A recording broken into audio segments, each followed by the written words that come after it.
special edition of OU Nightly, the 2016 Oklahoma primary election. Our primary is one of nearly a dozen held across the nation today, with hundreds of convention delegates hanging in the balance. As the night wears on, the OU Nightly team will be working to bring you the latest vote totals from around the state as well as the nation. We'll also focus on some of the issues of this campaign and talk to the people, the voters of Oklahoma, who are looking to Washington for help.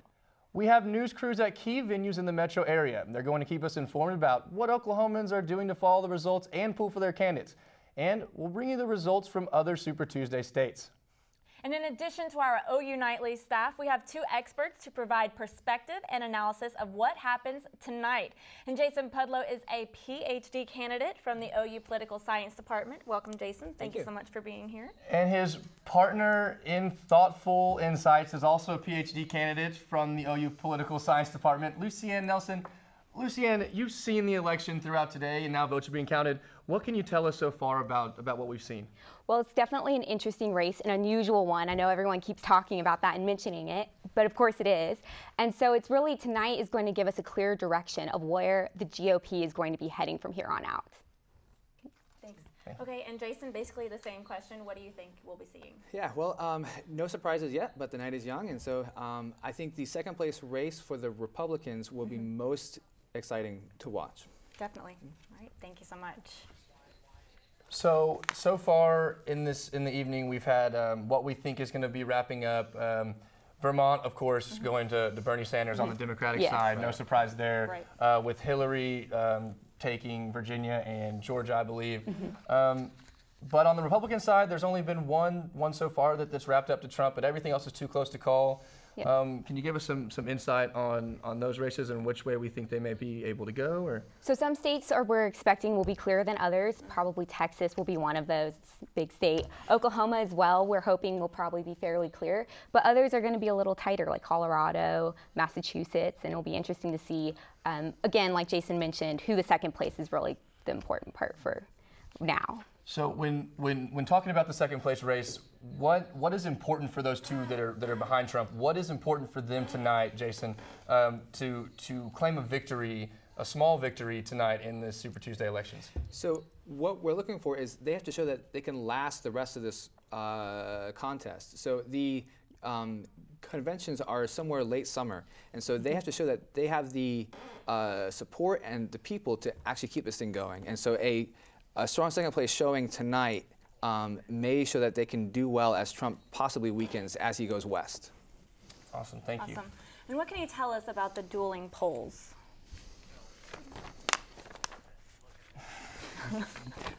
The polls have just closed in Oklahoma, and we'll be seeing some voting results shortly. So this may be your very last look you'll have of what the pollsters think is going to happen.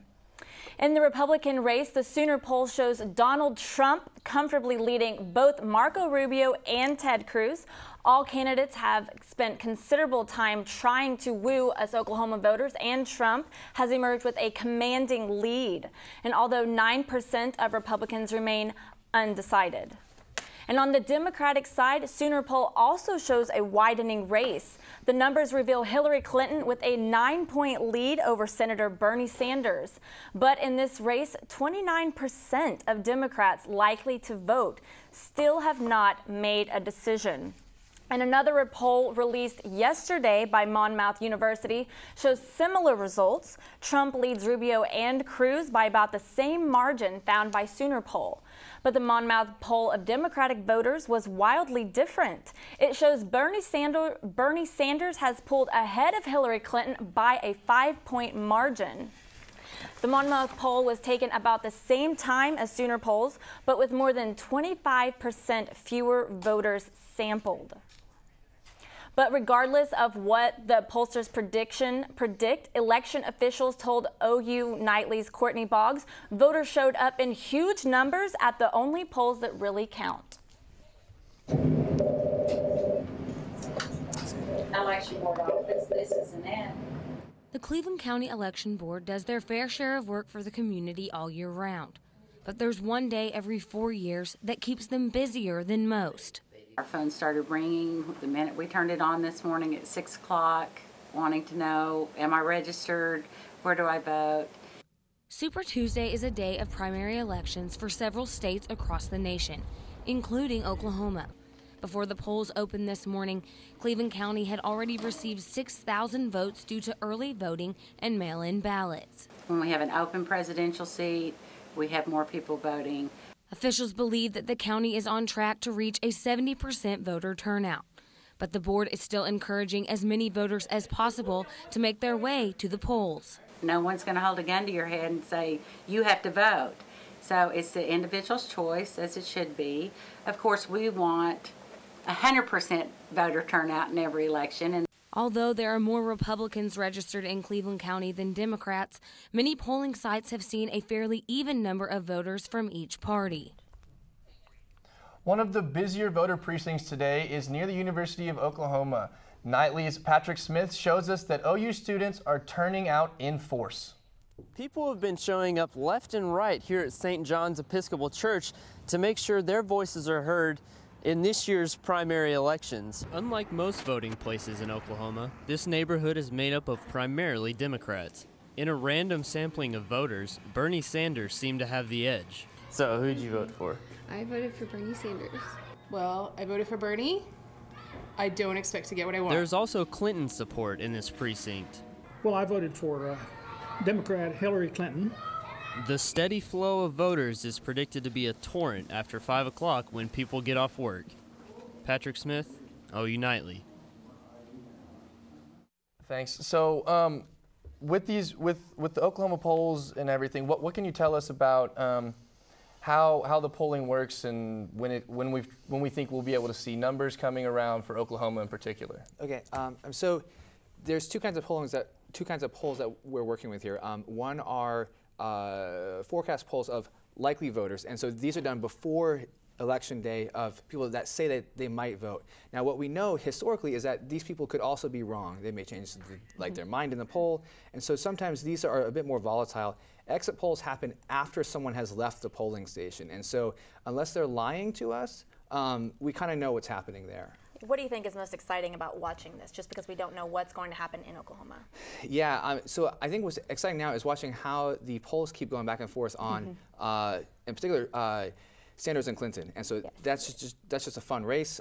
It makes Oklahoma a competitive and important state in what is usually not like important competition for us. So. Yeah, absolutely. And Sanders is, interestingly enough, taking such a strong lead in a southern state. We're considering Oklahoma Southern in this conversation because earlier projections of him were that he wouldn't be able to carry a southern state simply because he kind of has more of an urban feel to him, not so much in touch with country values and that sort of thing. And so it's been really interesting watching him surge ahead here in Oklahoma, especially compared to Hillary Clinton, who normally would do well in a state like this. Perfect. Awesome. Well, thank you so much. Well, now we're going to turn to Braden Long. We have some numbers coming in from Tennessee. Braden, what can you show us? Yeah, Lucianne's observations kind of really fit into Tennessee right now. Bernie Sanders is not projected to win. Hillary Clinton with 1% of the district's reporting is expected to win. 59% of the vote right now for the former Secretary of State. In the Republican race, Donald Trump is projected to win right now. 50% of the vote, only 1% reporting still, with Rubio Cruz and close behind Kasich and Carson at 4%. Not really close right now. We have more districts coming in, or more percentages coming in, more states coming in. Oklahoma still too close to call right now, but we'll keep you updated as we go on throughout the night, guys. Right now, back to you. Thanks, Braden. So this Oklahoma right now. People are saying that there's going to be the independents that are going to come out and vote are going to be a real swing for Bernie and also for Trump because of the not classic politician take. What kind of insight can you give us on that, on the independent voters and how that's going to bring Bernie maybe into the forefront of Oklahoma? Absolutely. Most interestingly, in Oklahoma this last year, the Democrat Party has opened their primary to independents, allowing them to participate in the primary process. The Republicans have not done that yet, and so what we will probably see is a lot of these independents crossing over to the Democrat Party to participate. And so they might drive up Bernie Sanders' poll results, or maybe even Hillary Clinton's. We'll see how that goes. But they're certainly taking a more important role in this election cycle here. Okay, thank you so much. And part of the reason for a heavy voter turnout could be the big increase in registered voters. The heated campaigns and the frequent visits by presidential candidates created a late rush in those wanting to take part in the primary. The Oklahoma Election Board reports that between January 15th and February 5th, the number of registered voters in Oklahoma surged by more than 30,000 people. About 19,000 new voters are Republican, while nearly 6,000 signed up as Democrats. So what is the insight? Why do you think we have so many more registered voters coming out in Oklahoma? Well, I think because it's so competitive this year that it's caused more excitement. So what we're looking at are results like the 08 elections, where you had a wide open race on both sides. People were excited by the candidates, and so there was a lot of turnout, even in primaries, which historically people don't come out. So this has been fantastic, actually. Yes, absolutely. And it's a fun election to participate in. I mean, who doesn't have strong feelings about some of the candidates? And so I'm certain that's also driving up the desire to go out and participate, especially in primary elections. I also think it has a lot to do with so many of the presidential candidates coming to Oklahoma. We haven't seen that in a while, and we've seen all of them, even a few like Rubio coming twice. Yes, so absolutely. Well, what's interesting about Oklahoma being such a state that everyone's focusing in on is you get people targeting different audiences, like today on different social medias. There's a lot of YouTube ads for some of the Cruz and some of the people who are focusing more on the younger crowd, and then you get your traditional primetime TV commercials for Hillary, because that's who she's focusing on. There was even actually a Snapchat geofilter that Cruz had, I believe. He was the only one to do it. So I thought that was interesting. Can you just give us a little insight, explain what kind of stuff goes into like them trying to target certain people, and why in Oklahoma are they doing things such like that? Absolutely. So for one reason is that I'm going to have to break in on you really quickly. No, that's okay. We have a live shot. We're going to have Haley Huey joining us in Oklahoma City at the Republican headquarters. Haley? We are here at the Republican headquarters in Oklahoma City. Right now, we are surrounded by majority Trump fans. There are some Cruz fans sprinkled around. Right now, it seems like Cruz is in the lead. Trump and Marco Rubio are kind of, in the tight race for second place.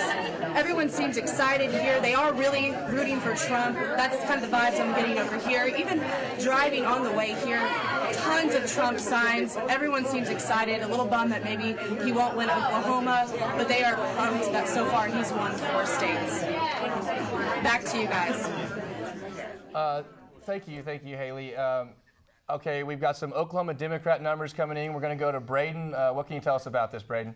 We have new numbers here in the Sooner State, like you said. Right now, Bernie Sanders is about 57% of the vote, not close enough to call right now. Hillary at 33% with 1% reporting.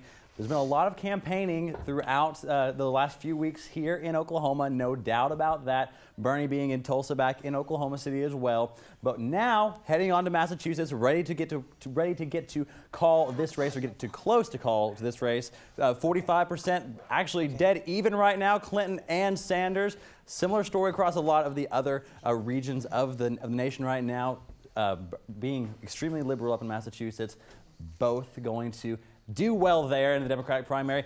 A close race as well for Massachusetts, although I'm sure these numbers need to be a little bit revised. Not quite, I'm pretty sure 45% for those aren't exactly right. Coming from CNN, I have 51.6% for Trump right now, 16% for Kasich, and 13% for Marco Rubio as well. Now, a number of places have already been called across the nation as well, including Alabama, Tennessee, that we already mentioned as well. We'll have more numbers coming in for you. Right now, it looks like Senator Ted Cruz is up in Texas, 43% of the vote right now, with just under 1% of the districts reporting there. Right now, let's go back to you.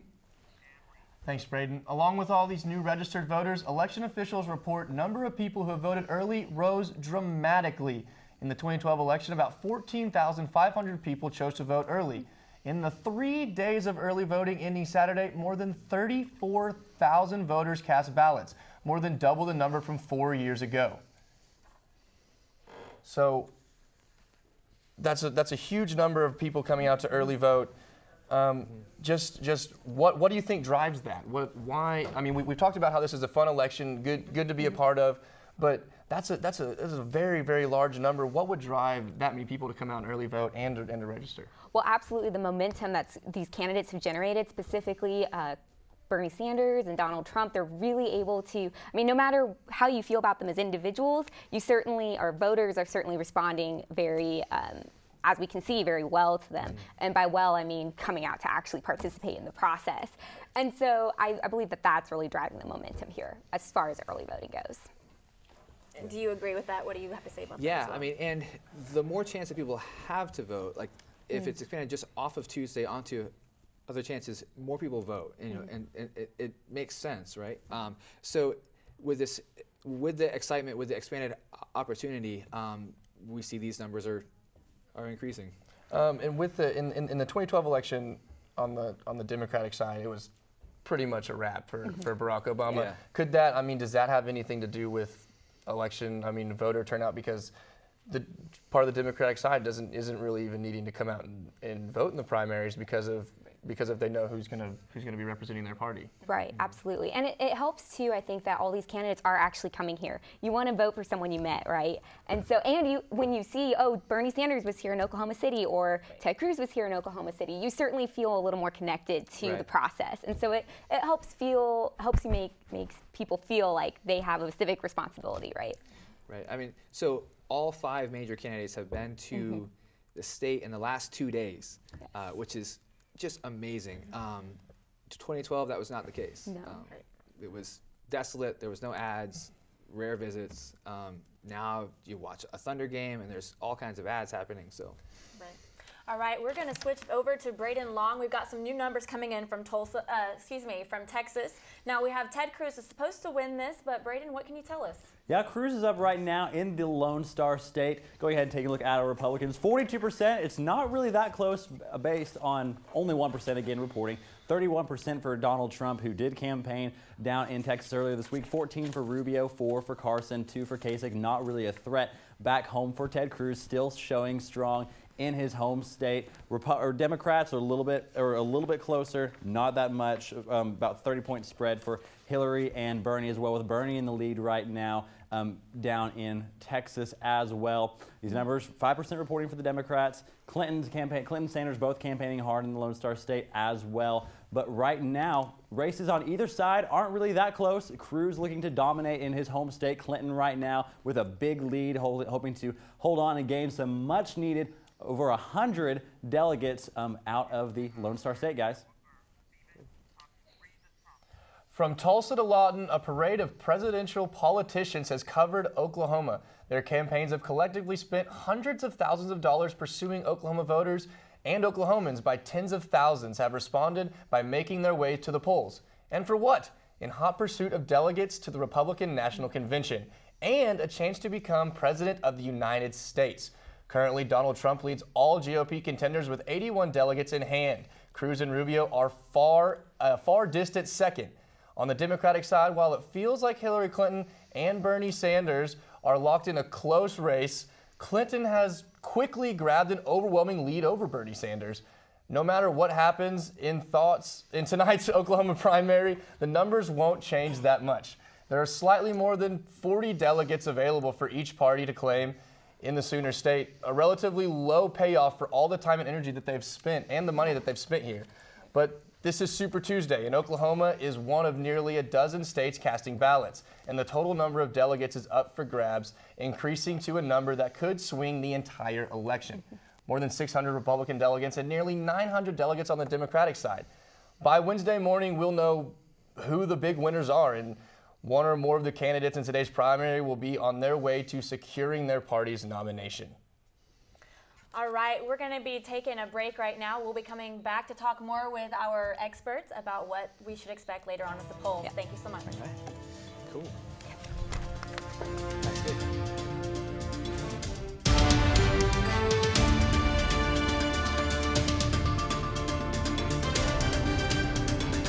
Welcome back to our special coverage of Super Tuesday here on OU Nightly. Bernie Sanders is speaking at a rally in Vermont, and Lindsay Gomez joins us now in the News Center to give us an update on that. Lindsay? Bernie said this campaign is not just about electing a president, but about transforming America. He added that this election is meant to build the United States up to its fullest potential. He also took a jab at Donald Trump when he spoke about the diversity in America. A political revolution is bringing our people together, black and white, Latino, Asian American, gay and straight, people born in America, people who have immigrated to America. When we bring our people together, when we do not allow the Donald Trumps of the world to divide us up. I will continue giving updates as more polling information comes through, but for now, back to you in the studio. Thanks, Lindsay. As legislators are proposing multiple solutions to Oklahoma's low teacher salary, but so far there is little hope for any of them passing. So as OU Nightly's Clark Sachs tells us, teachers are looking for leadership from the top and a president who's committed to improving education. Everyone I know has a second job or has a husband who makes twice as much as them. Like, that's the only way you can get by if you're a teacher. It's just not possible. With teachers in Oklahoma not seeing a base salary raise since 2008, being a teacher in the state has become tougher than ever. Many teachers are finding it difficult to get by with such low wages. I also have side jobs. I've actually, I tutor like 5 children after school. I also drive Uber. I've had to take on several side jobs. And while low teacher pay is forcing an estimated 50% or more of new teachers out of state, it's creating a brain drain and a teacher shortage in the state of Oklahoma.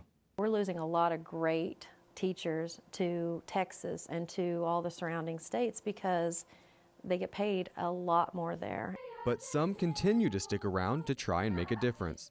My mom said something to me at one point, and she said, if you leave, then who's going to save us? I love my job, yeah. I definitely do it, and it's not for the money. By the end of kindergarten, they're reading, and it's just, I mean, that's where you get your paycheck, is right there. Although the few left in Oklahoma are doing it for much more than the money, teachers are still hoping for some help from the state, and they are looking for a presidential candidate who makes education a high priority. Clark Sachs, OU Nightly. New bills with proposed increases for teacher pay will be voted on in November. And Oklahoma has one of the highest poverty rates in the nation. Nightly's Lindsay Gomez explores the importance of income disparity in this year's presidential race. I sat down with a group of millennial voters right here on campus. They told me all of their issues on this election cycle, including social justice and economics, but what stood out most... Sorry for that, but can we first get into a little bit about the difference between delegates and superdelegates and how those affect both sides, Democrat and Republican? Absolutely. So delegates are the link that tie a popular vote to a candidate delegate at the National Convention. And so what the delegates do is they pledge or they promise to represent the popular vote at the National Convention. A superdelegate, though, is an unpledged or unpromised delegate, meaning that they really have no obligation to vote a specific way when the parties have their conventions. And yeah, how is that going to affect the Oklahoma race and then on a national perspective? Sure. So it's a bit less important for the Republican side because they have less of them.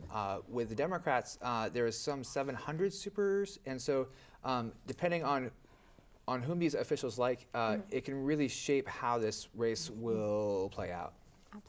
Now we've got some updated Oklahoma poll numbers. Braden, what can you tell us about the latest on that? Well, both still close to call, Republican and Democratic here in the Sooner State. Right now, Ben Carson and John Kasich being the low men on the totem pole. Cruz, Rubio, and Trump all pretty close within 10 percentage points. Trump getting the majority of the vote right now, 34%. Oklahoma is really a different race for both Republicans and Democrats. You don't have to do well in the cities in Oklahoma, and if you're a Republican, to do well overall in the primaries. Trump has a lot of supporters in rural Oklahoma right now with those 6 percentage precincts reporting, and you can really be able to conglomerate those voters together to do well. Now, the Democrats on the other side are largely in the cities. Clinton 50%, Sanders 44%, still too close to call right now. But if you don't do well in the cities, if you're a Democrat, then you don't have a very good chance. So Clinton, Sanders both doing equally as well right now. Oklahoma City, Edmond, Tulsa as well. Back to the Lone Star State. Republicans is tightening up a little bit between Ted Cruz and Trump. Cruz is home state, but not pulling away like we were expecting him to do in the Lone Star State. 39% of the vote with 4% of the precincts reporting, 30% for Trump. Rubio a bit of a distant 22 points behind for Cruz, and Carson and Kasich not even a contest for them right now. 4%, but with, again, 4% of the districts reporting. Democrats, a little bit different story. Still not ready to call it quite yet. 68% for Hillary Clinton, 30% for Sanders in the Lone Star State. Right now, Clinton has a projected, we were talking about delegates and superdelegates right now, with her wins already already earlier on in South Carolina, Iowa, and other states as well. She has 661 projected delegates of the 2,383 needed to win, with Bernie only having a little bit over 100 right now. So guys, right now, not much of a contest. Clinton is doing much better in Texas and some other states as well. But right now, Ashley, go for it. Thank you. And as Braden just told us, we have Clinton was 68% and Bernie Sanders and 30% in Texas. But now Sanders has no shortage of support in Tulsa. Nightly's Dylan Jasna shows us some students back at the University of Oklahoma question some of his more passionate promises. That's right. Last week I sat down with a group of millennial voters right here on campus. They told me all of their issues on this election cycle, including social justice and economics. But what stood out most in this forum was Bernie Sanders' ambitious promise for free education. The younger demographic is probably going to be more gearing toward Bernie just because of the whole free tuition. I'm really leaning towards Bernie Sanders. Even though only one student supported Bernie, his free education policy was the hottest topic that evening. In middle school, if the class president promises like free pizza, no homework if you vote for him, that sort of feels a little bit what Bernie is doing with free college tuition. I hear a lot that he's not realistic with what he's promising, and so if he doesn't know like economically what damage it could do, then I don't know how much he could be trusted. Our political expert here at the university weighed in on the issue. There's a limit to what you can promise, but you promise in order to get people to show up. And any smart person knows you're not going to get everything you were promised. That's just the hallmark of being an adult. Most surprisingly, some in this group labeled their generation as emotionally entitled voters, lacking a strong work ethic. He's just appealing to their emotional side, and I pray to God that it won't have an effect. Decisive issues like these are the reason why Clinton and Sanders are not only neck and neck in the nation, but right here in the Sooner State. Currently, we hold the closest Democratic race out of any other state voting this Super Tuesday, pushing Oklahoma into the spotlight of national politics. Dylan Jasna, OU Nightly. Sanders and Clinton are currently... Okay, so what can you tell us about how you think these students are reacting, because there's a lot of stuff going around about how all millennials are all gung-ho Bernie Sanders and all just feel the burn. But obviously some people aren't. Jason, what can you tell us about some stuff like that? So with Sanders supporters, they do tend to be younger. Younger voters also don't tend to go out to vote very often. Yeah. And so it puts Sanders in this quandary of there's a lot of excitement there, but there's not always a lot of turnout. And so this could be a problem in the long term for him. Yes, especially in the primaries where younger voters are even likelier to participate in the process. So he's got this huge online presence. Everybody's feeling the burn. Everybody's tweeting about it, Instagramming it. But when it actually comes to today, will they actually go out and vote in the primaries? Based on what we know from the past, it doesn't look likely. And so that certainly is impacting why we're saying, wow, Bernie Sanders should be doing so well, but in fact, he's not. Right. So if we go back a little bit, we just had our update from Braden about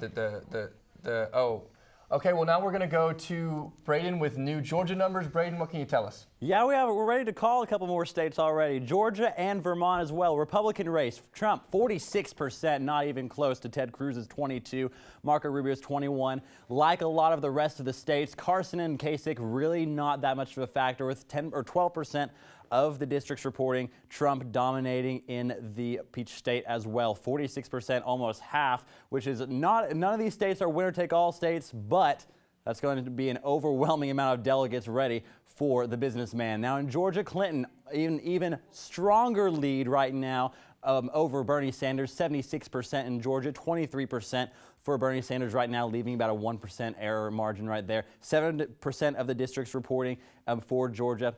Clinton, again, campaigning hard in the southern states, expected to do well in the southern states, and lives up to it as well. Just about an even more extreme difference in Vermont, though, for Bernie Sanders' home state. 88% of the vote compared to Clinton's 12%. No surprise there for the former mayor and representative and now senator from Vermont. 7% of the district's reporting. Back over to the Republican side for Vermont right now, still a little bit too close to call. Donald Trump right now with a little bit more than 30% of the vote up in the Green Mountain State. 9% Cruz, not even a factor. 29% Kasich, one of his stronger states up in the Northeast. Rubio 20%, and Carson at 5% with 7% of the districts reporting. We'll continue to update these closer races like in Vermont, here in Oklahoma as well. But for right now, Georgia and Vermont are ready to go to Clinton and Sanders respectively. Right now, Republican race still too close to call in Vermont. Back to you guys. Thank you so much, Braden. So, Jason, what do you think about those numbers, both the Republicans and the Democrat numbers? Yeah, well, I think so far we're not surprised that Sanders has won Vermont. Right. It's his home state, and so we expect generally that a candidate wins their home state, and so that was not that surprising. The other numbers still digesting it some, but. Do you have thoughts on it? And candidate Kasich is doing really well there. He's really focused a lot of his attention on the East Coast, and he certainly knows that that's where he's appealing very well to his constituency. And so we're seeing in these results that has really paid off for him. Whether or not it will work out in the long term, we'll still have to see. And speaking of home states, going back to Texas, what do you think about Donald Trump catching up to Ted Cruz? Because we thought that Ted Cruz would definitely pull away since that is his home state. Yeah, so that is definitely worrisome for the Cruz campaign. If I were working on it, I would definitely be worried about the close margins he has there. Normally, people from their home states are just able to sweep the entire thing. And so the fact that Trump is down 10 points is really, really nerve-wracking. It should be for Ted Cruz. And so that's an interesting little development that we're seeing so far. Jason, what do you think? Well, and if this goes south here and Cruz can't hold his lead and Rubio gets closer, it's putting Rubio in striking range now, and so there's multi levels of problems here. So what exactly would be striking range for Rubio in this perspective? If Rubio keeps coming in second place, there is the possibility that he wins overall. Yeah. Just because Trump hasn't won everything all the time, and so he doesn't have all of the counts. Can you explain that just a little bit more in depth for our viewers? Yeah. So the way that this works is by the convention, a candidate has to reach a certain number of votes. Because Rubio has had a consistent second place performance, or second place ish, he keeps getting votes. And if he keeps at that pathway, if Trump struggles here on out, if he's placing second or third, it's possible that he catches up. It's kind of like that steady pace wins the race. Exactly. Exactly. Yes. Yeah. And if the establishment Republican Party decides that it no longer wants to be associated with Donald Trump, or there is some split in the party, they'll immediately turn to whoever is a strong lead following Trump. And so Rubio certainly wants to be positioned well in that way. So going back with the Republican Party and Trump, whenever he signed that letter of intent to be considered a Republican, does that hold any weight if the Republican Party wants to cut ties with him? Would that come into play, or is that just on his end? It's kind of more on his end. It's a fun party trick. I mean, there's nothing that can be done to enforce it or not enforce it, really, in practicality. And so it's just a fancy pledge at its core. Okay, and it looks like we have some more updates. We have Texas and Oklahoma, but Braden, I think we're going to go to Texas poll updates first. Yep, right now, still a close race in Texas for the Republican Party right now. But Carson's still way out of it. Trump has gone down 1% to 29%. Rubio risen up to 20%. Still too close to call. 19% of the districts reporting. Ted Cruz, as we've been talking about, not doing as well in his home state as we expected. Kasich and Carson still not really a threat as much as the other three are. Cruz really, as we have been saying, comparatively struggling in his home state to what we thought he would be doing. The Democratic race also still too close to call, but pretty big margin, 40 points, 41 points actually. Clinton at 70%, Sanders at 29% as well. Going back here to Oklahoma, where we said it's the closest race for Democrats and pretty close for Republicans as well. 4-point spread. That's it. 8 precincts reporting, 33% Trump, 29% Cruz. Rubio's very close behind, 24%, reflective of what we saw in the Sooner polls and Monmouth University as well. Kasich and Carson not a factor.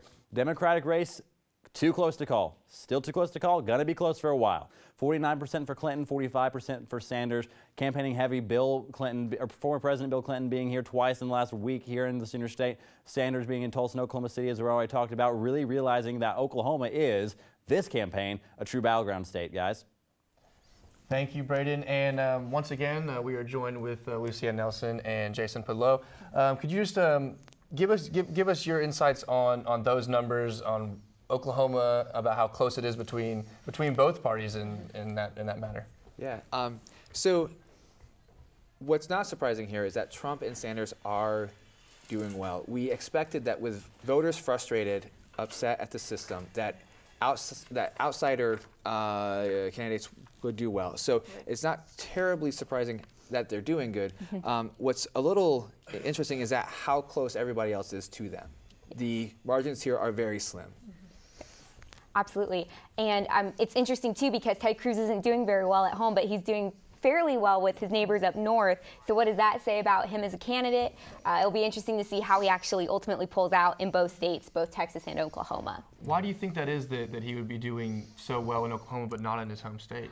Well, back in Texas, Ted Cruz is a relatively new senator, so we don't really have quite the rapport with him as some states might, like Bernie Sanders in Vermont. Vermont just loves Bernie, but Bernie's been representing them for quite a while now, whereas Ted Cruz, Texas is still trying to feel out how they feel about him as a senator, whether or not he's a good representative. So that might be part of it. There's also a lot more diverse interests represented in Texas, and there could be a very sizable number of Texans who don't feel that Ted Cruz has done a good job of protecting their interests, whereas Oklahoma, the voters are a little more similar, and they might all be drawn to the same candidate. Okay, and we now have Patrick Smith at Nelson Hall on OU's campus. They'll be joining us now. Patrick? Thank you, guys. Here at OU and Nelson Hall, students have gathered to watch the results of the 2016 presidential primary elections. There are both Democratic and Republican supporters in the room right now. They're eating pizza, getting along great, watching the results on the screen. I'll send it back to you guys. Thank you so much, Patrick. Awesome. Well, with in the recent caucuses and everything that we've been having, Trump has just come off what I call the Trump thumps. He's he's just been dominating that run that he had, and now he's running up. He's facing a little more competition here. Why do you think that is, and what can you tell us about that? So I think part of it is that the field is becoming smaller. What we've seen is Trump is winning by 30 to 40% kind of consistently. And so what that means is there's another 60 to 70% of Republican voters that don't want him.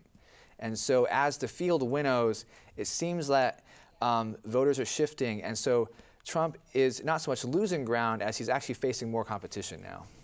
Absolutely. And he's also had some really controversial statements coming out lately. Some behaviors at his rallies aren't particularly creating warm, fuzzy feelings about people or around people who might otherwise be leaning towards him. If they don't like these cues that they're getting from their candidate, it's a lot likelier that they'll stay home or they'll sit back a little bit longer and wait to make a decision on him.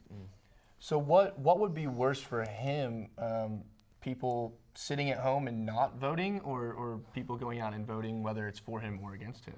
At this point, people going out and voting against him would be the worst thing that could happen, because as Jason mentioned, we're starting to narrow down the Republican field, and so the more people that go and join a different candidate, the harder it's going to be for Donald Trump to keep the momentum he has or gain even more momentum. So bringing this all together, we've talked about how we've been seeing a lot more ads here in Oklahoma, and with all these tight races, the candidates hit Oklahoma with just ads, so many ads happening, and with an effort to turn undecided voters their way. Nightly's Haley Huey has that story. I'm Bernie Sanders, and I approve this message. Unlike Iowa and New Hampshire, Oklahoma isn't a state that usually sees many political ads. However, this primary, Oklahomans are seeing something different. Democratic candidates spending a lot of money on TV advertisements. All the races are up in the air right now, and that means that Oklahoma may actually play a role this year. In past years, maybe not as much. Ads like these can cost a candidate up to $800 per slot. So far, Bernie Sanders has spent $400,000 in Oklahoma, which is $100,000 more than he spent in Massachusetts. Hillary Clinton plans to match him. The fact that the primary is open on the Democratic side on March 1st, that independents who've previously been shut out of primaries in this state actually have an opportunity to vote in a primary. Now, that could lead to increased excitement and interest in the Democratic primary. Republican candidates have been slower to purchase presidential ad space. Political media experts say that will most likely change before Super Tuesday. We've seen a bit of a mixed bag when it comes to outcomes. So on the Democratic side, we have more of a contest than we thought we would. We won't know till Tuesday who will win the Oklahoma primary, but we already know who one big winner is. Local TV news stations. Haley Huey, OU Nightly. Thanks, Haley. And we're going to take a little bit of a break now, but hang out and we'll be right back with some more analysis and new numbers.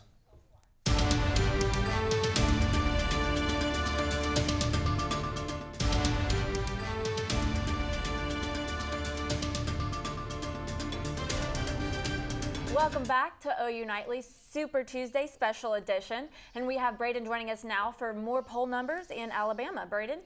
Yep, we're ready to call both races in Alabama. Hillary Clinton for the Democrats, 80% of the vote, with just 1% of the districts reporting, but already ready to call the state for Hillary and their 17, or portions of their 17 delegates, the majority with her overwhelming win, bringing her total to 661 of the needed 2,383 delegates for the Democratic nomination. Donald Trump, Alabama.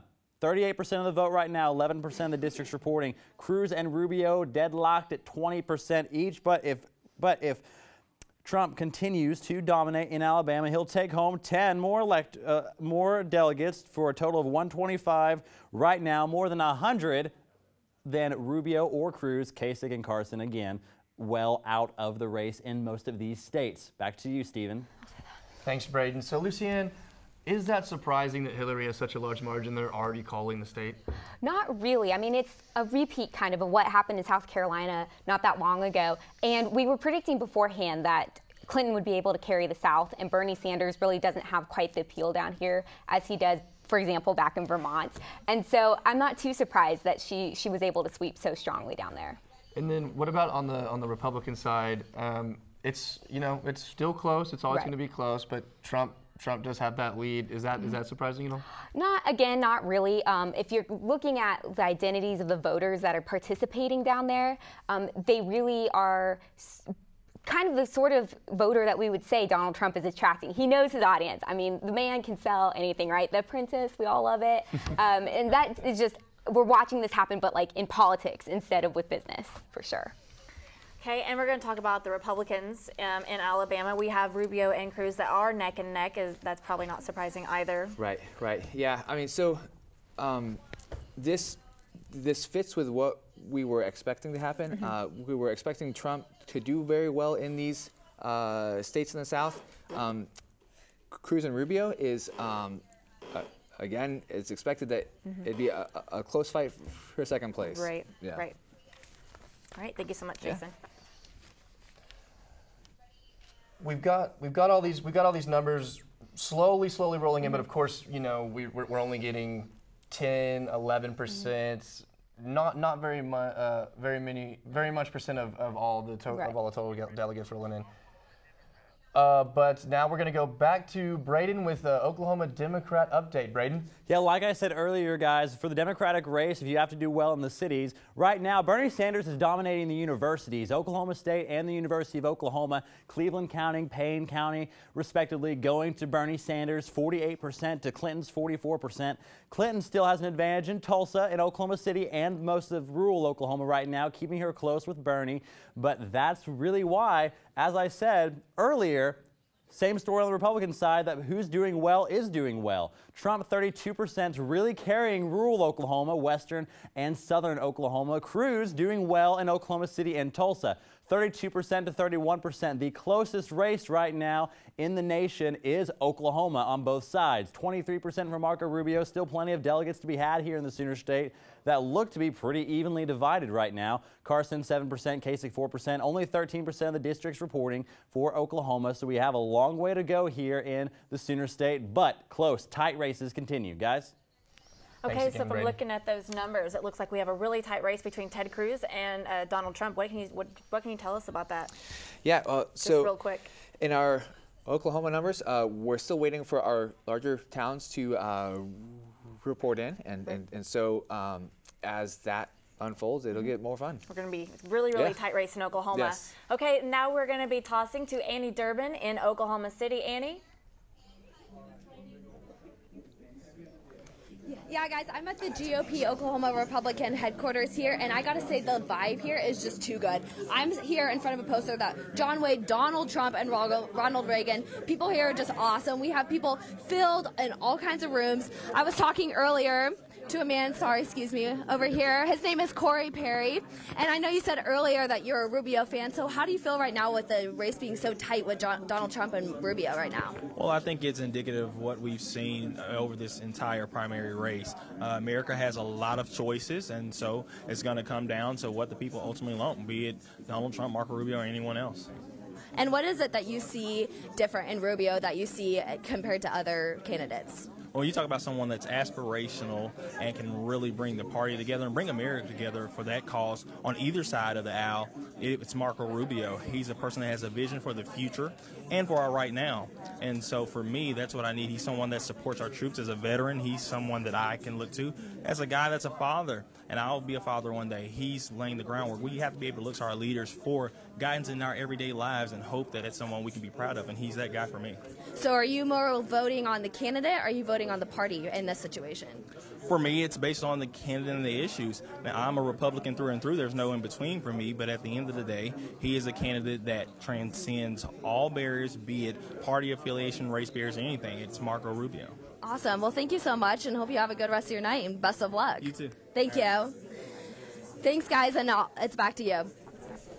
Thank you, Annie. They are live at the Republican headquarters in Oklahoma City, talking to a lot of people. Obviously, someone out there talking to Marco Rubio. What do you think Rubio's chances are here, and how does he affect voters? Well, so his chances have been second place at best. All of the polling shows that he will not be first place here. But for him, again, that's kind of his best possible outcome, is if he can make a solid second here, which will provide him steam and momentum as this process unfolds. Great. Thanks. And now we're gonna go to Braden Long again with some Texas updated numbers. Braden, what do you got for us? Texas Democratic race right now still pretty far apart. Clinton 66%, Sanders 32%. Clinton continuing her southern swing with 15% of the districts reporting. Bernie Sanders catching up a little bit from our last report, but still the former First Lady of Arkansas in Texas is doing very well. Republicans still pretty close. The vote is dividing a little bit between Trump and Rubio right now. 39% for Cruz, 28% for Donald Trump. As we go further into it, Kasich at 5%, Carson at 4%, Rubio again at 20%. Jeb Bush is even still getting votes in Texas, 2.5% of the vote, as seen in reporting right now, with 29% of the districts reporting in the Lone Star State. Oklahoma, still pretty close, 48% Sanders, 44% Clinton, same as last reported. Again, Clinton doing well in the cities, Sanders doing well at the universities, pretty close margin in the Sooner State. Still going to be ongoing with 13% of the precincts reporting. The Republican race in Oklahoma keeps getting closer right now, 31 to 32%. We're going to keep getting updating information as we go throughout the evening. 23% for Rubio, 7% for Carson, 4% for Kasich right now here in Oklahoma. These races are really tightening up, guys. Continuing updates as we go forth, but Oklahoma still the prime battleground state right now. Thank you, Braden. Well, it looks like they are still battling in Oklahoma. Yes. And to the minority voters, what do you think what their votes are going to be like in Oklahoma? How do you think that will play into who wins Oklahoma? Well, so Trump's language has put up walls and barriers, and so it's highly likely that Trump will not do well among non-white voters, and even even with like non-male voters as well. So that's what I think will probably happen.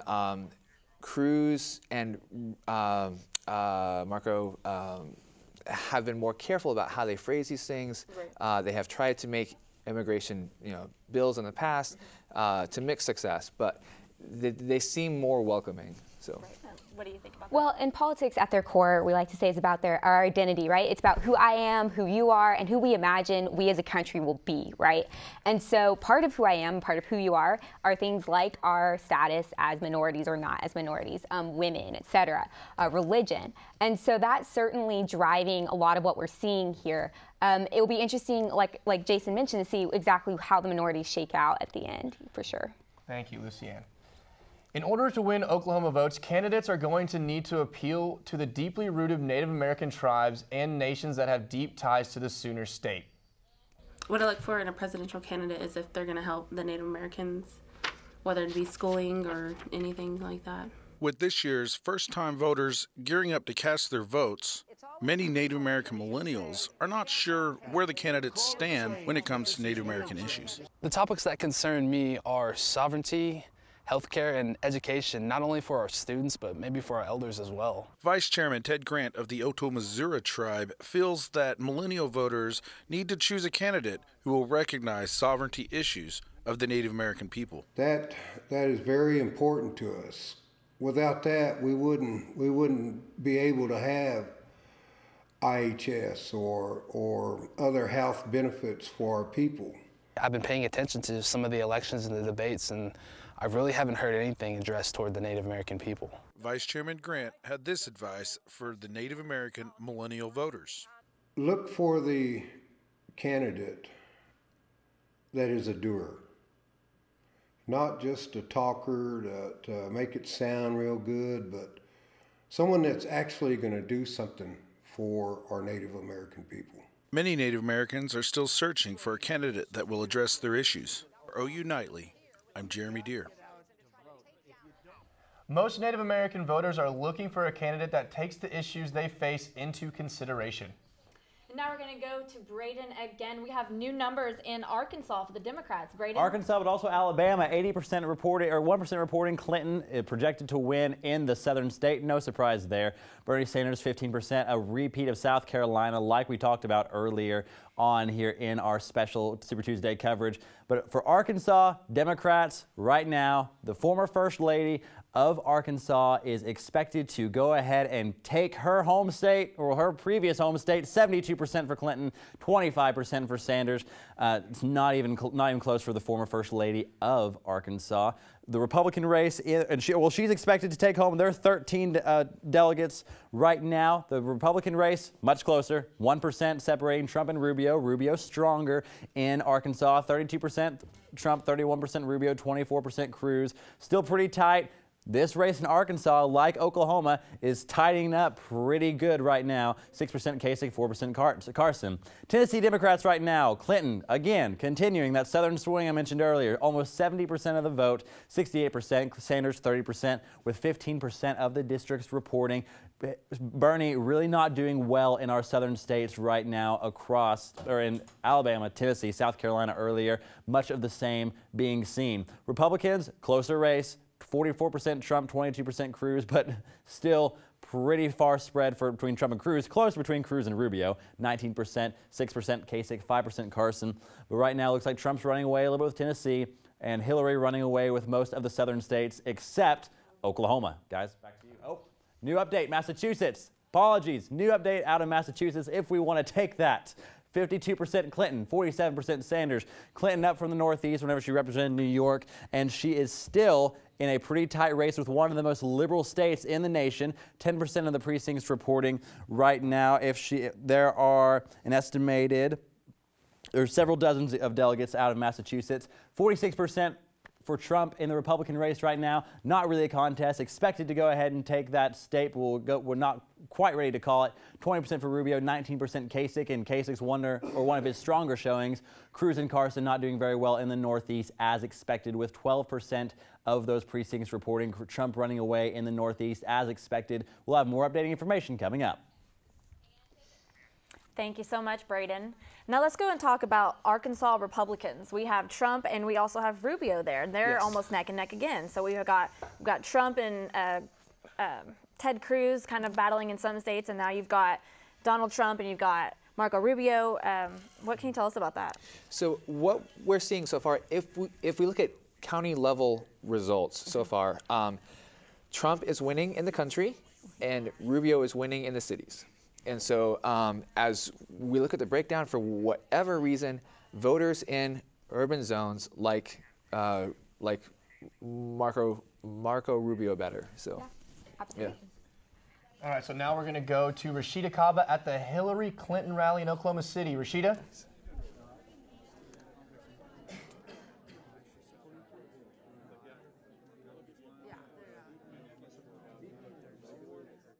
Behind me, there are a lot of people here, a lot of supporters here that have been supporting her for months and months. I've heard that people came all the way from Norway to campaign. Some of these people over here came all the way from different states just to give their support for Hillary Clinton. This race has been tight from the jump. Bernie Sanders has been leading in recent polls, but Hillary seems to be surging her way through. We're reporting here live at the Hillary Clinton Campaign Watch Party. Rashida Kaba, O United. Thanks, Rashida. So what can you tell us about, obviously a lot of people out there supporting Hillary. What can you tell us about Hillary in Oklahoma? Well, Oklahoma is a really interesting state this election season, remarkably so, right? It's interesting as far as Hillary goes because it's really showing who her supporters are, who her base is, who she can rely on. And these are voters who are 45 years or older, Democrats of a specific generation, whereas Bernie Sanders is attracting a very different type of Democrat.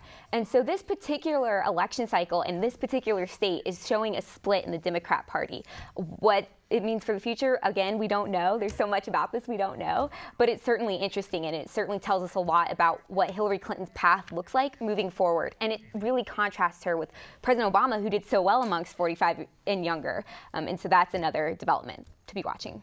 Thank you so much.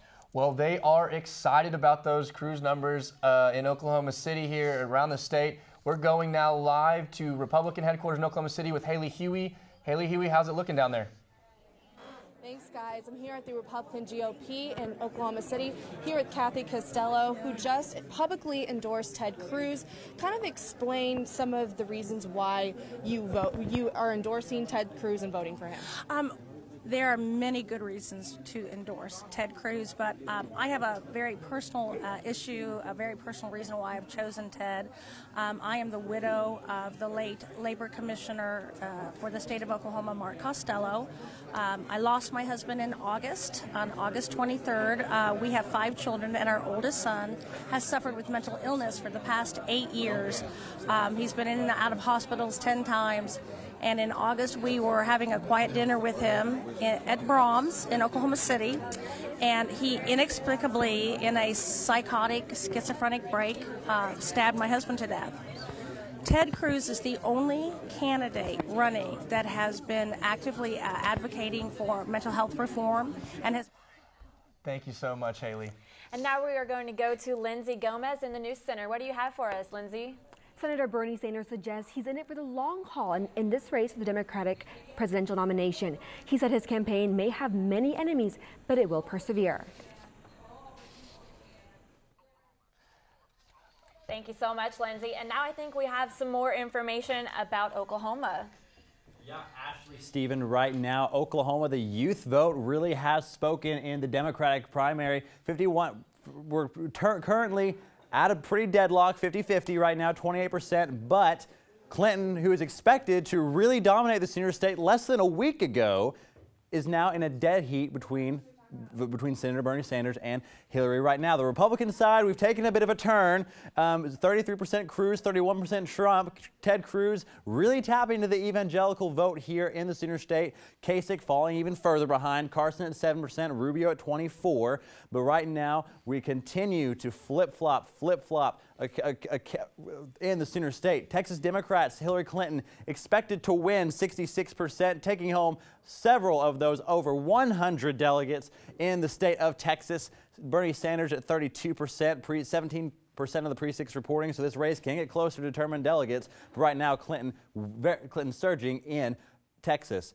The race between Cruz and Trump still pretty close in Texas, 39% to 28%. Marco Rubio at 20%. Kasich and Carson again, not much of a threat. They're not being treated too kindly here on Super Tuesday. Marco Rubio again right there at 20%, still pretty close. Alabama, that southern swing for Hillary Clinton, as I keep repeating, is still in full function. 76% for Clinton, Sanders 18%. That race not even close in Alabama amongst the Democratic race. Now the Republican race, a little bit of a different story, a little bit closer, not by a lot. Trump at 41%, Cruz at 21%. Trump is really tapping into the blue-collar workers in the southern United States. Rubio at 19%. The real race there is for second place, as we've been mentioning. And Georgia, Democrats ready to call it. 74% for Hillary Clinton, winning another state. 25% for Bernie Sanders right now. Going ahead and continuing Hillary's run. Georgia's vote 56 delegates for that state. If she gets most of them, projected to have 735 of the necessary 2,383 to win. Completely blowing Sanders out of the water right now. In the Georgia Republican race, a little bit closer, but again, not by a lot. Trump tapping into that blue-collar vote, 44%, 23% for Cruz, 21% for Rubio. The real race there really is for second place and looks like for last as well. Carson at 6%, Kasich at 4%. But what I want to know is I still see on updating polls, we still see Jeb, Martin O'Malley, names like that. Guys, see if our experts can't tell us why we're still seeing names that aren't presidential campaigning on the ballot. Okay, well, Jason, I'll let you take that answer. Yeah, so the answer to this is surprisingly simple. Because they withdrew after the period to get your name off the ballot, they still have to stay on the ballot. Okay, well, now I kind of want to talk about some of the southern states. How does religion play into the Republican candidates? So with them in particular, states in the South have historically been very religious and in particular very Christian states, and even more very Protestant Christian states. And what we've been seeing is that usually Protestant Christian candidates go for some kind of like a values-based candidate that has some kind of appeal to both the religious masses and their leaders. That has not been working this election cycle. So what we've been finding is that Trump has surprisingly been taking a lot of these Protestant Christians when our expectation was that this would not work out. So it's just a little bit of surprising about that. Yes, Right. yeah. Absolutely, and Ted Cruz and Marco Rubio are really trying to position themselves as a more religious candidate, but interestingly enough, all the religious folks are going and voting for Donald Trump, who really hasn't made much of an effort other than his speech at Liberty University, which sort of fell flat with certainly religious leadership, maybe not necessarily religious voters themselves. So we're talking about all most of the religious voters going for Donald Trump, but he's really been not too high on the Muslim voters. Right. What can you tell us about the Muslim community and how Donald Trump is affecting their vote? Right. So for many of us, right, our faith systems or what we feel or what we practice is very important to us. And so to be attacked or perceive yourself as being attacked by a candidate is certainly harmful and doesn't really, like I mentioned before, inspire warm, fuzzy feelings directed towards that candidate. And so Donald Trump is really not doing at all well among Muslim Americans who have before in the past been, a small part of them at least, Republicans. And so that's going to be a hard path for Republicans who are trying to rebrand themselves as more inclusive. That's going to be a hard path moving forward for them. Great. Thank you, Lysiane. With the 2016 presidential primary season in full swing and we are racing forward, Nightly's Rashida Kaba reports one community says they're not happy with the attention the election has brought to their community. Allahu Akbar, Allahu Akbar. Muslims are in the middle of a political firestorm this election year. Donald J. Trump is calling for a total and complete shutdown of Muslims. Our country cannot be the victim of horrendous attacks. Come to our country, but all Muslims? Seriously? What kind of signal does that send to the rest of the world? The imam, or religious leader of the Islamic Society of Greater Oklahoma City, believes it's dehumanizing and thinks it's causing hate crimes against the Muslim community to increase. Islam is a message of love, Islam is a message of outreach, Islam is a message of interfaith, and Islam is a message of outreach to others. One Muslim millennial says she can't tell if there are any candidates who will really step up for Muslims. I'm just tired of trying to defend, and my friends, we're all just tired of trying to defend our religion, of trying to say, this isn't what it is. At the mosque, I met a non-Muslim who says the election sparked her interest and brought her here to see what it really means to be a part of this Muslim community. If that one person was your religion and you're like, oh God, what are they doing? God, they're gonna make the rest of us look bad. And I mean, it's true, it kind of does, but you have to remember that this one person isn't a representative of the whole. A Muslim community under siege says they're American too and want to be treated that way. Rashida Kaba, OU Nightly. So speaking of the Muslim community, what do you think they're looking for in a candidate? Who do you think that they are going to be putting their support for? Well, I would imagine at this point, and this is mostly speculation, but some based on fact, that they are not voting Republican. What they're looking for is that they're going to feel welcome, that as Americans, that they feel that this is also their country. What I've been watching, though, is there seems to be a surprising amount of activity from Muslim groups getting their people out to vote, which I did not see a couple elections ago. So. Right. Yeah. Absolutely. When we talk about religious communities, we always talk about Christians, and we think of them as being really great at mobilizing voters. And so to see the Muslim community being able to step out in this way is a really big moment for faith in politics in general, more broadly. Thank you so much. Well, now we're going back to Braden with some new updated numbers. Braden, what is going on out there? Well, we'll go ahead and recap Vermont for the Democratic senator from Vermont. Bernie Sanders, 87%. Well over that 50% margin needed to take home all of the delegates from the state of Vermont, which amount to about 13% for the vote for Clinton, but not going to get a lot coming out of the Green Mountain State. 26% of the votes of the precincts reporting. Now, the Republican race is really John Kasich's best chance for any delegates at all. 30% of the vote, second place, 33% Donald Trump, 19% Rubio, 10% Cruz, about a quarter of the districts reporting. We'll see a lot more coming out of Vermont coming up. But as I mentioned earlier, I have another question. We have, with greater than 50% of the vote, you get most of the delegates in a lot of states, or you get delegates and at-large delegates. See if our experts can't determine the difference between delegates and at-large delegates. Guys? All right, great. I'll let you take that one. Yeah, sure. Okay, so the way that the system basically works is that for every congressional district, you get 3 delegates. This is more or less the same in both parties. Now, there are some extra math things that happen here. You know, if it's just 3, maybe you get some extras. But the at-larges are then bonuses. So if the party controls the state house, controls the governor, if they have members of Congress and the Senate, those become like extra delegates, these at-larges. So it's the base plus a bonus. Okay. Well, thank you so much. I think we are going to go to Amy Schneebeck in the News Center. Amy? Thanks. Now, guys, I just want to take a quick break and just recap tonight's projections. Now, breaking just in the last few minutes or so, Ted Cruz is projected to win Texas along with Hillary Clinton. According to CNN projections, though, both Clinton and Trump are big Super Tuesday victors. Here's a quick review of states that are wrapping up polling. Clinton has won 5 states: Tennessee, Arkansas, Alabama, Virginia, and Georgia. Texas will make 6 now. Now, Clinton is doing exceptionally well so far in the South. This goes back to early concerns in the Sanders campaign of not having black supporters or their vote. Clinton has proven to be favorable among minorities so far in the campaign. Now, Sanders did take a win in his home state of Vermont, and Trump has swept the GOP floor, taking wins in Tennessee, Massachusetts, Alabama, and Georgia. Now, again, Cruz is projected to win in Texas, but Trump also had a great night along with Clinton. He has certainly secured his spot tonight as one of the top if not the top GOP contender. And one of the most recent polls, Cruz and Clinton are projected to win Oklahoma. That's it for projections so far. Those could change. We'll have more later on in the evening. Back to you guys in the studio.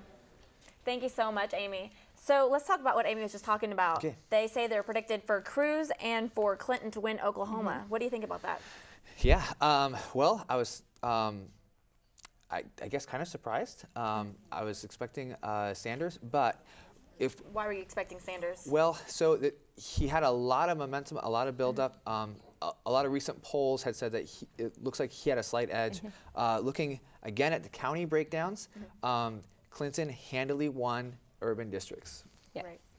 Absolutely, and I guess it's not too surprising that Cruz is really pulling ahead in Oklahoma, the Republican field. He certainly speaks to a lot of economic issues here that the state's facing and the interests that the citizens of the state particularly have. So that's probably not too surprising. I think Donald Trump might be a little surprised. He seems to be a little self-assured about his winnings in other states, but it's a good day for Cruz in Oklahoma. Thank you, Lucianne. All right, Braden, what can you tell us about the Oklahoma Republicans? Well, right now that race is still pretty close here in Oklahoma for the Republicans. 34% Cruz, 30% Trump. Cruz is pulled away, still pretty close at 45%. Marco Rubio at 24%, Carson and Kasich still well behind. As we said, Cruz really tapping into evangelicals, Trump kind of tapping into to the more rural blue-collar areas of the state.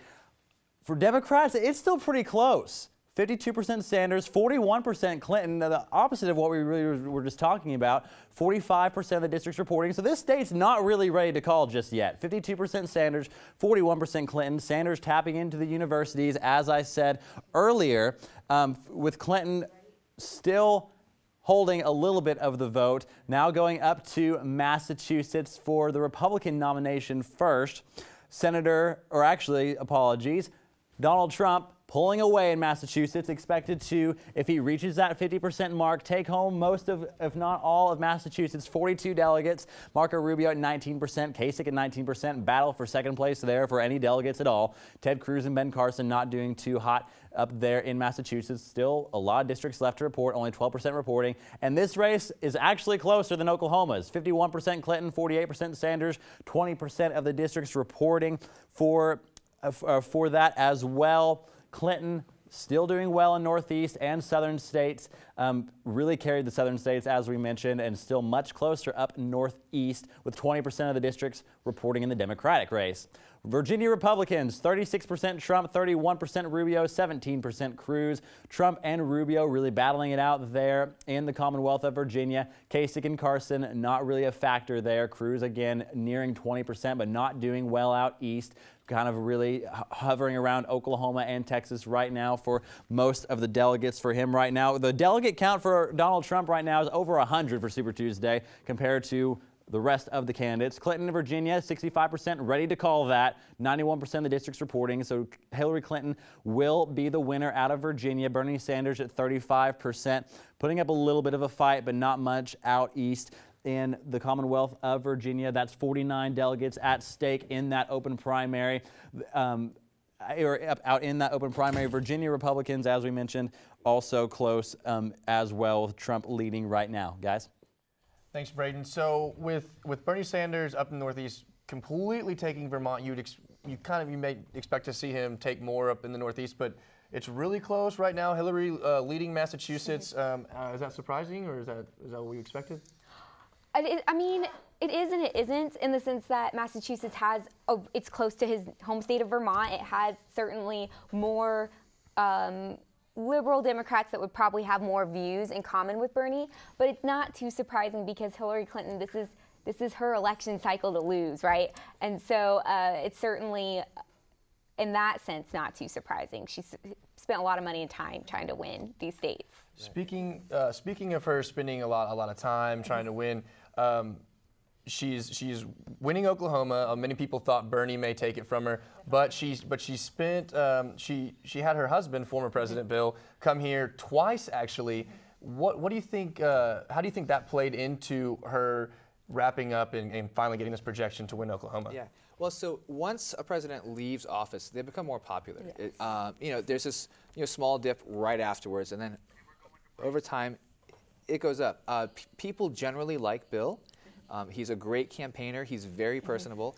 And so having him there where Clinton has struggled to actually connect to voters on a personal level, her husband does not. And so I imagine that has been tremendously helpful. I definitely agree with that. Thank you so much. And now we're going to go back with Braden. Braden, what do you have for us? Yeah, no offense to contradict exactly what we were just talking about, but the Democratic race in Oklahoma has been called for Bernie Sanders, winning over 50% of the vote right now, 51%. The universities really came out strong for Bernie. With Cruz is also projected to win in Oklahoma as well, really tapping into what we've already talked about. So for the Sooner State, Bernie Sanders, Ted Cruz here in Oklahoma, our most heated battleground state has been decided. Guys, back to you. All right, thank you so much. Well, that turned around really quickly. But we are going to take a break, and we'll be back with more information. Thank you.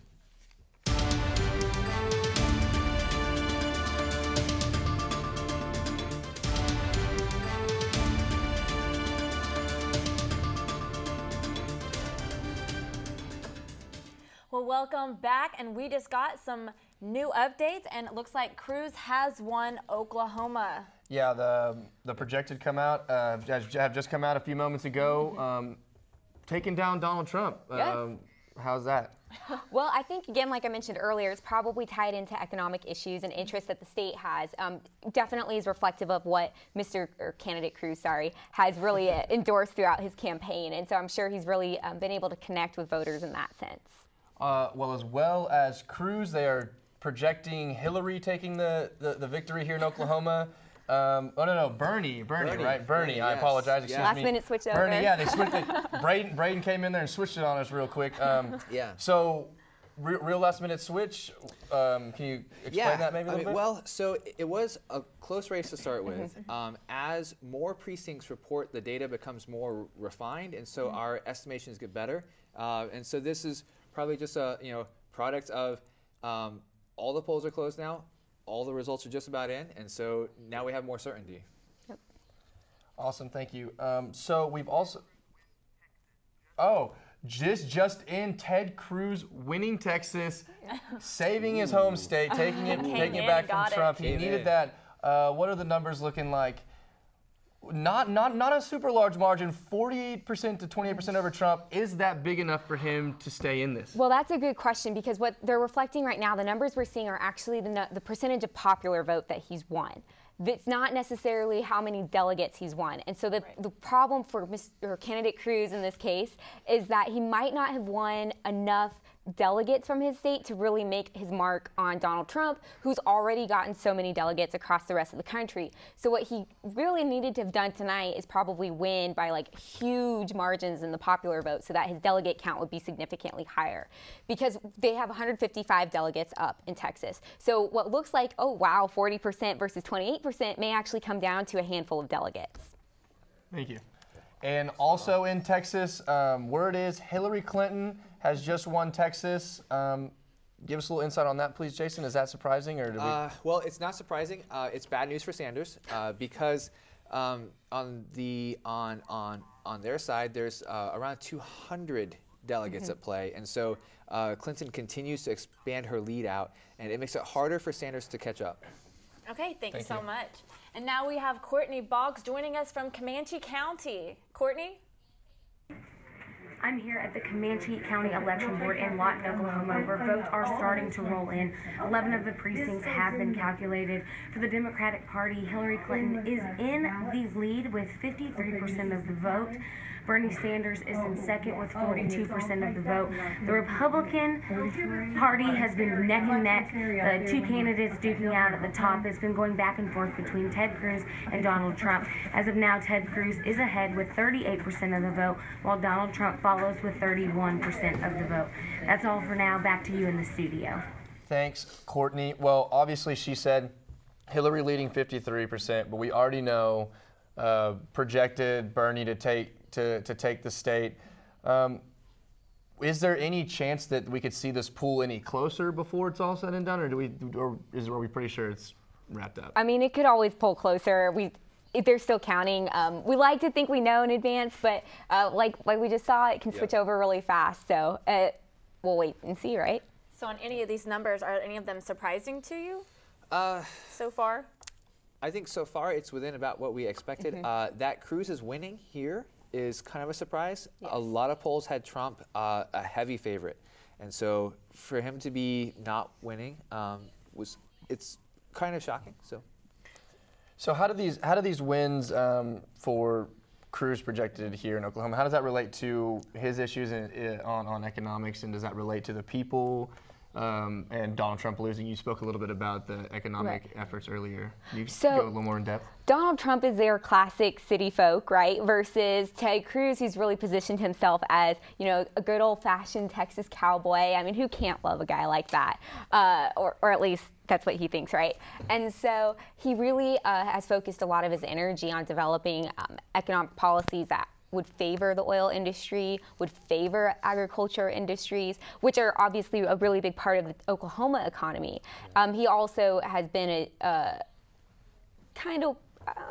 he said friendly things about helping out education, which is also another focus here, certainly with certain things that have emerged recently in Oklahoma. And so by taking the positions that he has, he really is able to connect with the voters here. And speaking of that economy, Oklahoma has one of the highest poverty rates in the nation. And Nightly's, well, it looks like we're waiting on that. Nightly's Lindsay Gomez explores the importance of income disparity in this year's presidential race. Here at the Regional Food Bank of Oklahoma, it's been busier these days. The layoffs in the oil and gas industry have made this state's economic downturn worse. Income disparity is a huge issue in this year's campaign, so I went to find out if it's a big enough problem to drive Oklahoma's poor to the polls. I open up my fridge sometimes and I just want to lay down and cry because there's no food. 23-year-old Kayla Smith is working 2 jobs. She has a photography business and does contracting on the side, but has to work at a Norman retailer, making $9 an hour to pay the bills. But even then, she can't afford to live comfortably. My tire on my car, I found a nail in it the other day, and I've been driving on it because I don't have enough money to replace it. Smith values every cent in her pocket like gold. $20 to me feels like I have to cut off an arm or something because I don't want to give that away. I have $20. I need to hold on to that for as long as I can. Smith says she's never been politically involved until Bernie Sanders came along. I've done this 180, and now I'm looking in the direction of how in the world can I vote for this person? Like, tell me what I have to do to sign up to vote. Smith says Bernie is the only candidate in her eyes that wants to help not just one struggling family, but millions of others living in her same situation. But the question is, will other poor Oklahomans follow her to the polls? Lindsay Gomez, OU Nightly. Bernie Sanders has polled well among the low-income Oklahomans, and as expected, Smith says she cast her vote for Bernie. Well, now we've got some Georgia numbers coming in, some finalized Georgia numbers, I believe. Braden, what can you tell us? Yeah, Georgia's on Clinton's mind right now. She won big, 72% for Clinton, 27% for Sanders, 30% of the districts reporting, but albeit Southern swing, as I keep saying, that cliche is gone for Clinton in Georgia, Alabama, South Carolina, most of the southern states. For the Republicans, a little bit closer, but Donald Trump is expected to win 43% to Cruz's 23%. The battle was really for second place all along and for last, with about half the precincts reporting. Donald Trump again tapping into the blue-collar votes out of Georgia, 43% of the vote, winning in the Peach State, guys. Thank you, Braden. Well, thank you guys so much for joining us. Thank you. A lot of great insight. I hope everyone enjoyed it. Everything kind of holding form except for a little bit maybe here or there, but for the most part, everything was as expected. So we really appreciate you guys coming in here and giving your insight. Of course, Braden, always doing good. So thank you guys so much for joining us. Have a good night and enjoy Super Tuesday. Thank you guys. Thank you. Thank you.